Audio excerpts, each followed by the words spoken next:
Gabag sa inyong isipan sa programa kung saan ang bawat sagot ay galing lamang sa mga eksperto. Ang Expert's Opinion tuwing linggo alas 3 ng hapon dito lang sa DZRH TV.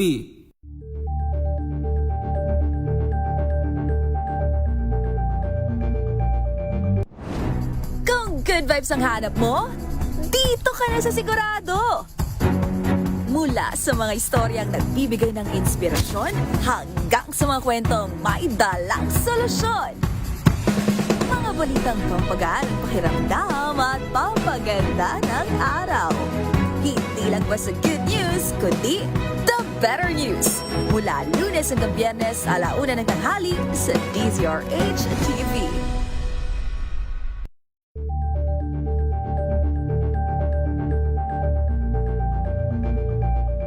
Sa pagbabalik tanaw sa 87 taong legasiya ng DZRH, napagtagumpayan na ng kauna-unahang himpilan ng radyo sa Pilipinas ang iba't ibang pagsubok, kabilang na ang bangungot noong panahon ng ikalawang digmaan.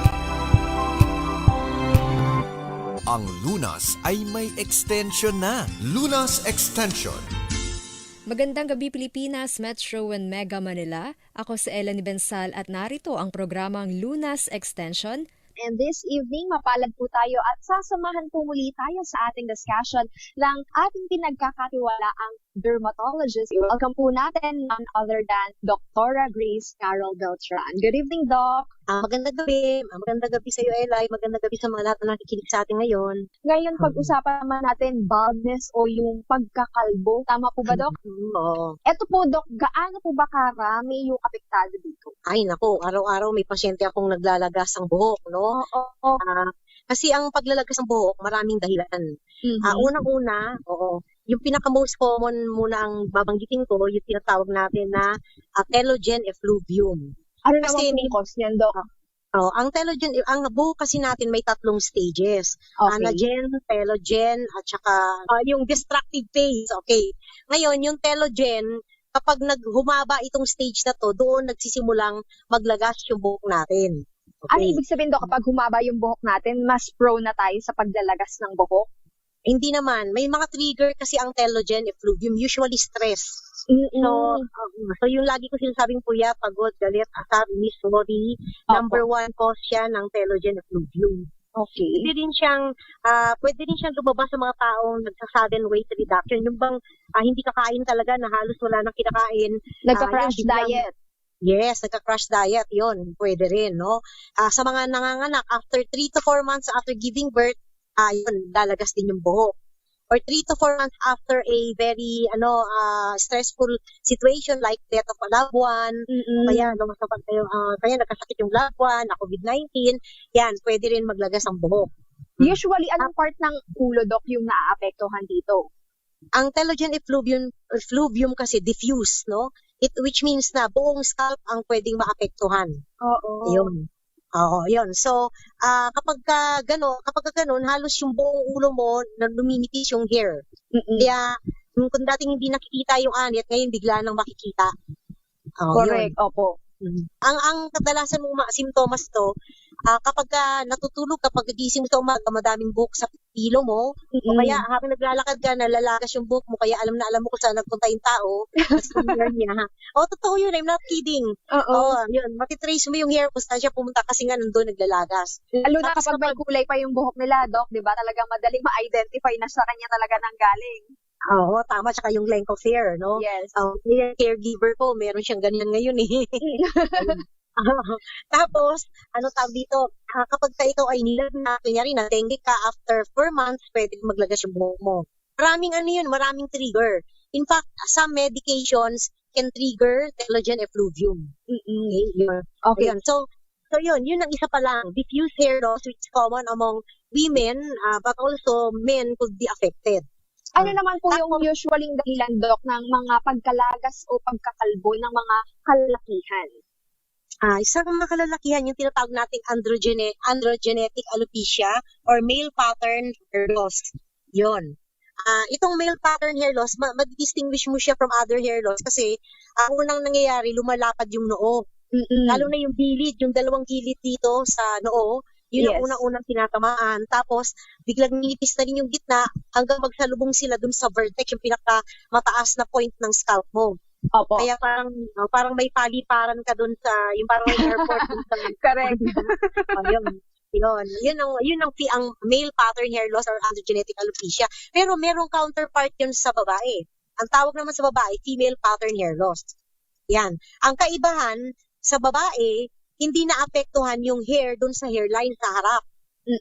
Mga around 1 centimeter to 1 inch na hairline nila sa harap, dun lang nagsisimula yung pagkalbo. Sa lalaki naman, talaga buong hairline kasama, diba? Yes. Yun ang difference. So, yun.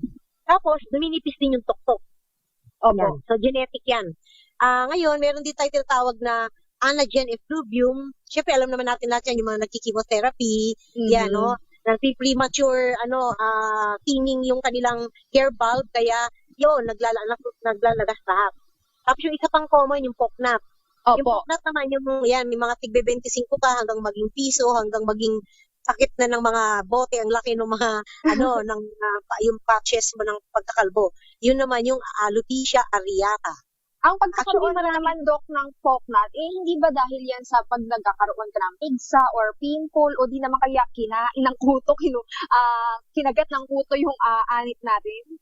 Hindi. Ang cause ng alopecia areata o yung pocknut ay immunological. Ibig sabihin, yung sarili mong katawan, dinadamage niya yung hair follicle dun sa particular places sa scalp mo, kaya naglalagas yung buhok. Kaya yun, may mga places na kung saan ka lang nagpo-pocknut. Alright. Pero Pero considerin ba natin, Doc, na ang paggamit po ng matapang na shampoo, conditioner, or any chemical na ginagamit po natin sa buhok ay maaari rin kung sanhin ng pagkakalbo or pagkakaroon ng pagkapanot o pocknut? Yes, yung sobrang strong na chemicals, like for example, yung hair processing, shampoo, kasi yung shampoo naman, pag masyadong matapang, nagiging brittle yung hair mo, kaya nagpuputol-putol. Kung minsan, pag spray mo, hindi natatanggal yung root, pero nagbe-break siya dun sa along the hair shaft. Kaya iba naman yun, oo. Because of using strong chemicals. So, minsan naman nagda-dry yung hair mo, kaya mas madali silang mabali. Very brittle, kasi very dry. Kaya yung Alright. contributory, Ito naman po sa mga kalalakihan, Doc, ang paggamit daw po ang pagsusuot ng sombrero is contributory factor din po sa pagkakalbo. Well, if you have genetic potential na meron kang androgenetic alopecia, kasi genetic nga siya, Apo. mas mapapabilis ng pagsuot ng masisikip na sombrero o kaya helmet. Kasi una-una yung helmet mabigat. So nako-compromise yung kanilang circulation. So ngayon yung mga nutrition at saka oxygen na dapat makuha ng mga buhok na ito ay nako-compromise. Kaya naglalagas yung buhok nila, kaya nagkakalbo. Opo. Oo, Ito pa, Doc, ang yun. manipis na buhok naman daw po ba ay may mas mataas na chance na makalbo? Hindi naman. Yung pagkakalbo is not dependent on the, ang tawag dito, yung diameter bang tawag mo doon, yung thickness, niya, opo. it's not dependent, hindi siya dependent doon. Para Ibig naman, sabihin, yes. kung manipis ang strands mo, hindi naman yung ibig sabihin na magkakalbo ka, no. Okay. Ito naman po, Doc, pag nagpa-skinhead daw po or pag nagpakalbo na yung lalaking may mataas na hairline or sabihin natin parang nakakalbo na nga po siya unti-unti, nasa lahi rin nila, maaari daw po bang hindi na tumubo yung kanilang buhok? Hindi naman. Siyempre, tutubo pa rin, pero yung part kung saan yung kalbo, hindi talaga tumutubo. Ikaw kinamin niya yung buong ulo, tapos hindi natutubo yung buong ulo. Siyempre, tutubo pa rin yung hindi affected. Yung affected na yung hindi tutubo.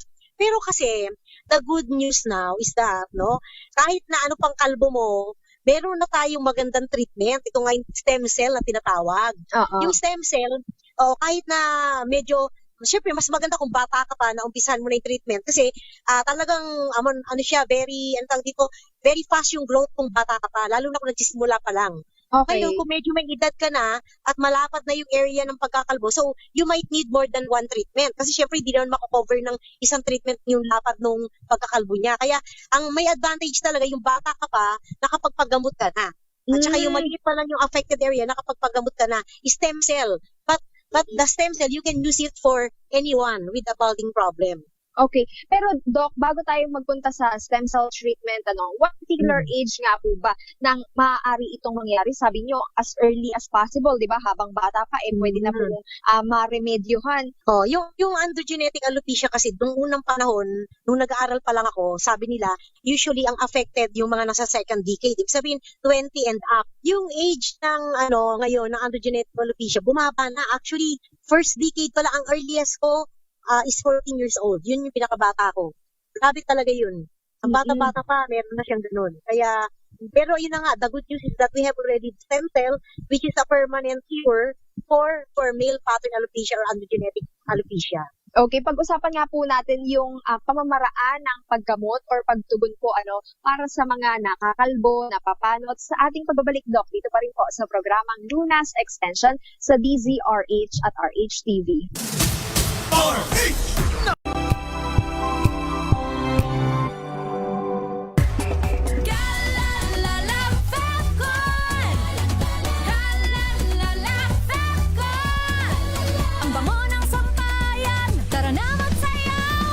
Calefacton, amoy nakaka-joyful.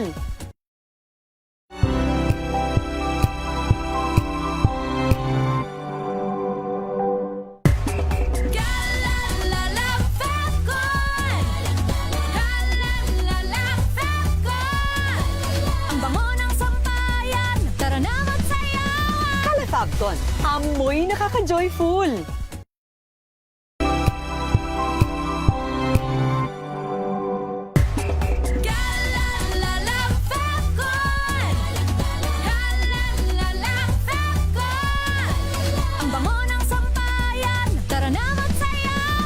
Calefacton, amoy nakaka-joyful.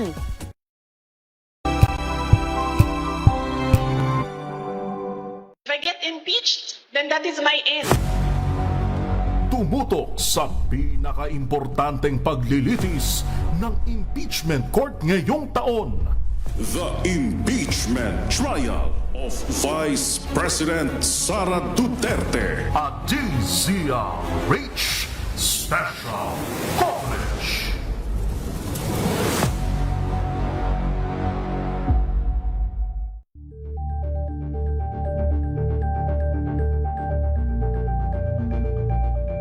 Kasabay ng mga hamon at pagbabago sa paglipas ng panahon, nananatiling tapat ang DZRH sa paghahatid ng serbisyo sa publiko.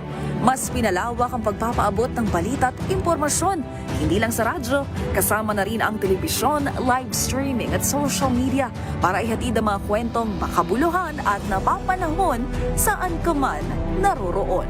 Mula noon hanggang ngayon, mananatiling kaagapay mo ang DZRH, naninindigan sa paghatid ng katotohanan at sa paglaban sa patuloy na pagkalat ng disinformasyon at sa pagyakap sa makabagong teknolohiya at sa patuloy na pagsulat ng kasaysayan, mananatiling kasama mo ang DZRH saan ka man sa mundo.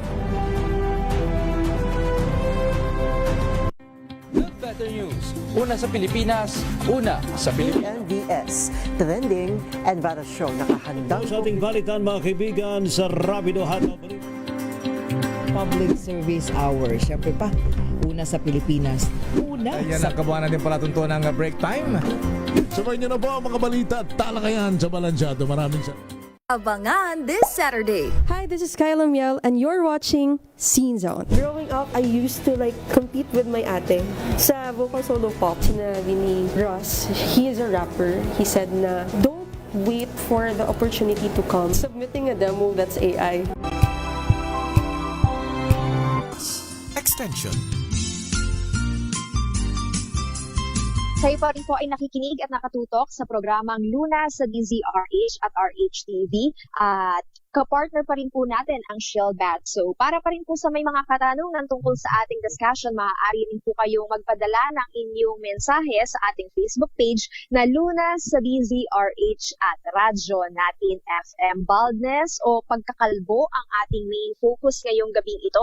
Doc, bago po natin i-elaborate yung treatment para nga po dito sa ating kondisyon na pinag-uusapan, may mga question rin lang po dito, Doc. Ang pag-shower daw po ng madalas o yung paggamit ng mainit na tubig sa pagligo ay contributory factor din po pala, Doc, ng pagkakalbo. Tama po ba? Kung sobrang init ng tubig na nilalagay mo sa anit mo, syempre naman, no?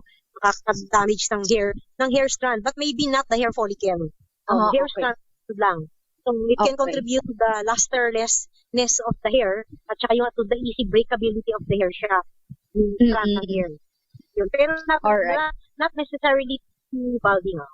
Okay. Eto pa po, Doc, dahilan rin daw po ba ng kakulangan ng specific vitamins kung bakit madalas na nangyayari itong pagkakalbo? Yes, definitely. Yung sinasabi kong telogen effluvium, nutritional deficiency can contribute very much to that kind of hair loss. Yun, What particular vitamins yung kulang sila, Doc? Naku, marami. Marami. Oo, siyempre hindi lang isa. Maraming vitamins yun. It should be a combination of vitamins and enzymes.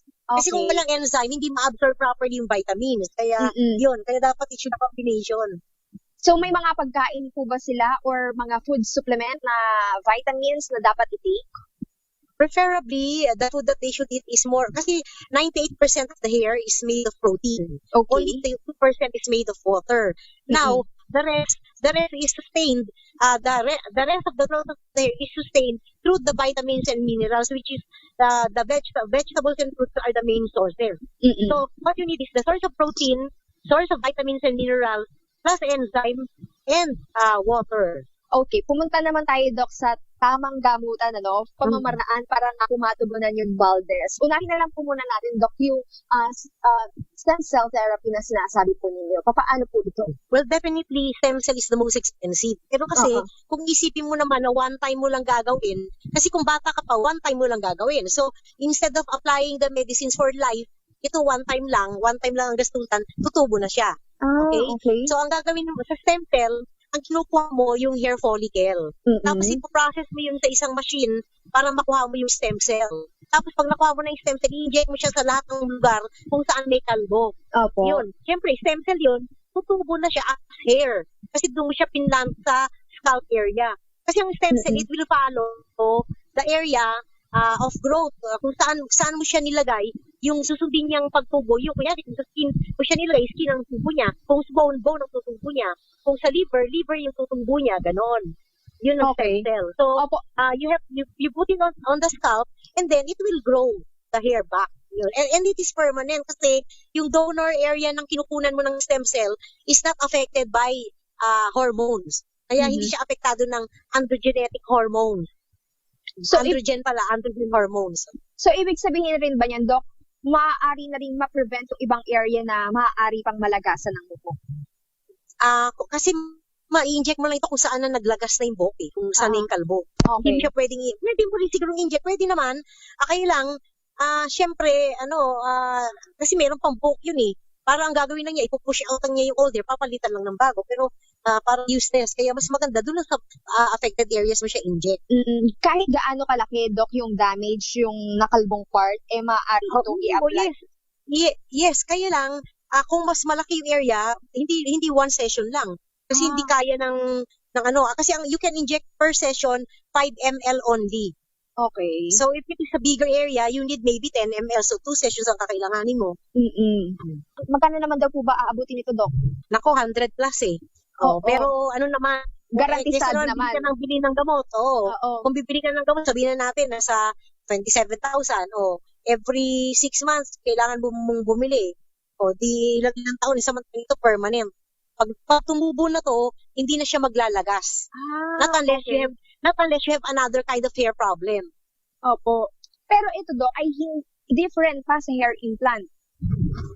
Ay, yung hair implant, nakakatakot kasi yun, may surgery yun Ang tagal-tagal mo na sa operating room kasi kukuha ka ng donor, aalisin mo yung scalp skin sa bandang batok na mga about, siguro mga 2.5 inches ng laki. Tapos, gugupitin mo isa-isa yung hair shaft. Tapos, ita-transplant mo isa-isa yung hair shaft. Ganun kahirap. Kaya, isang araw siguro yung hirap-hirap talaga. Kalahating araw pala, mga ganun. Procedure. Tapos, hindi mo pa pwedeng, paliguan agad. Nakabalot ng bandage yung ulo mo. Tapos, 30% of those you implanted will fall off. Only 70% will grow. Ay, Dito sa ganun. stem cell, sa stem cell walang masasayang. Kasi Opo. in-inject mo siya lahat dun sa loob ng sa subcutaneous area at dermal area. So walang Pero- masasayang. Gaano po katagal naman yung pagtubo ng hair Procedure? nila? Oh, yes po. Okay. Ang ginagawa ko kasi, sinasabayan ko ng gamot sa simula para mas mabilis. Usually, in 2 months time, nandiyan na lahat ng buhok. Kasing haba na ng hair length niya, yung original Ay, hindi hair naman niya daw. kagad. Hindi naman kagad Ah. lang. Siyempre, Oo. konti-konti. It will take 0.34 millimeter per day yung growth ng 0.38, something like that, millimeter per day yung growth ng hair. Kaya, syempre, ganun, may waiting period talaga. Yes. Pero Dok, meron rin ba pong maintenance na shampoo, specific Wala. oil na ipapahid? Wala talaga. Nothing. Unlike yung mga sa kinakabit na mga, yung mga weave, di ba? Yes. Ang hirap-hirap nun. Kailangan, kahit na nagegera na, kailangan ka pa pupunta doon sa lugar para ipahirap. Oo. So that is the most difficult part of those treatment, no? Kasi nga, kahit na bumabagyo na, lumilido na, pupunta ka pa kailangan para ipashampoo yung ulo mo. Oo. Pero Dok, yung pagtubo ng buhok natin sa procedure ng stem cell, kasing ganda or maaaring mas maganda pa dun sa kanyang original hair. Siyempre kasi yung original hair mo. Kasi yung original hair mo naman yung in-transplant mo eh. Ay, ibig sabihin yung in-inject mo. Okay. Oo. The same hair as what you have. Oo. Bali, Dok, para kanino po ba itong stem cell therapy para po sa mga nakakalbo, ano? Kahit po ba may mga hypertension or diabetes, pwede rin pong sumailalim sa ganitong klaseng procedure? Yes, of course, no? It's for everyone. Kahit na may diabetes ka o meron kang, sabi mo kanina, isang sakit. Hypertension, pwede. Kaya lang, syempre, kasi lang naman to, injectable lang naman to, hindi naman to hair transplant eh. Sa hair transplant kasi kung hypertensive ka, you need to control the hypertension first. Kasi ipupush yung mga pinlant mo, ipupush yun ng increased blood pressure. Ito wala. Yes. Opo. Very safe ito. Okay. At para naman po, Dok, sa mga nagtatanong, kung wala na naman daw po silang ganong kalaking budget, ano daw po ba yung maaari nilang gawing remedy, para po sa mga nalalagas o nakakalbo ng... Kasi depende nga kung anong klase ng paglalagas. So, Yes. I mentioned around 5, no? In fact, more pa. Mas marami pang causes ng paglalagas. So, depende sa dahilan ng paglalagas, yung gagamitin na gamot ng bawat pasyente. Iinuman rin to, Dok? Bali, oral medication rin po kailangan? Lahat ng mga naglalagas ng buhok, meron talaga akong binibigay na oral medication. Kasi, first of all, you need to supplement, you need to give a supplement na para ma-ensure na talagang yung proper nutrition ay natutuha ng bawat hair follicle. Kaya you need to give mga supplements para ma-ensure na yung kanilang nutrition na kailangan nila ay maibibigay mo sa bawat pasyente na may naglalagas ang buhok. Para nga po muli sa mga gusto pong magpakonsulta at sumangguni po sa inyo ang inyong pong clinic address at ang inyong pong hotline number. Okay, ang number ko na lang ang ibibigay ko. My cellphone number is 0917-571-1992. 0917-571-1992. At yung landline ko ay 8401-8411. 8401-8411. Thank you so much once again, Dr. Grace Carol Beltran. Kelly, bye-bye. Thank you sa inyo na. Bye-bye. Pangalagaan po natin hindi lamang po ang ating katawan, maging ang ating buhok dahil ito ang tinuturing na crowning glory. At para nga po sa mga gusto pong magpakonsulta at nakakaranas po ng alopecia, baldness, maaari pong magpakonsulta sa inyong mga pinagkakatiwalaang espesyalista. Magkarinigan tayo hanggang sa susunod dito pa rin po sa programang Lunas Extension sa DZRH at RHTV. Inyo pong nakasama, Ella Bensal, magandang gabi. Mga kalunas, hanggang bukas dito sa Lunas Extension. Ang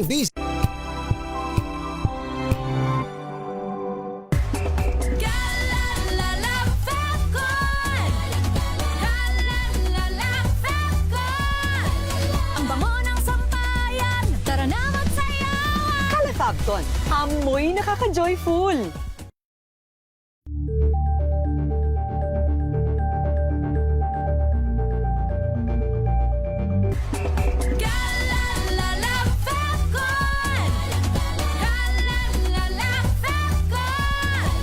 Ang bango ng sampayan, tara na magsayawan! Calafabton, amoy nakaka-joyful.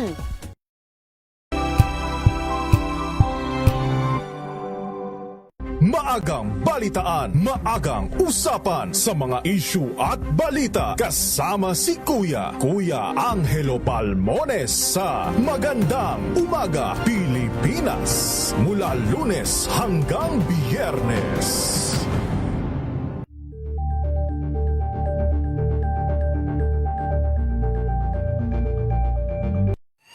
Mga balitang gigising sa inyong umaga. Mga balitang kailangan mong malaman. Mapapakinggan sa ACS Balita sa 2x2. Kasama sina Anthony Taberna at Jerry Baha. Lunes hanggang Biyernes.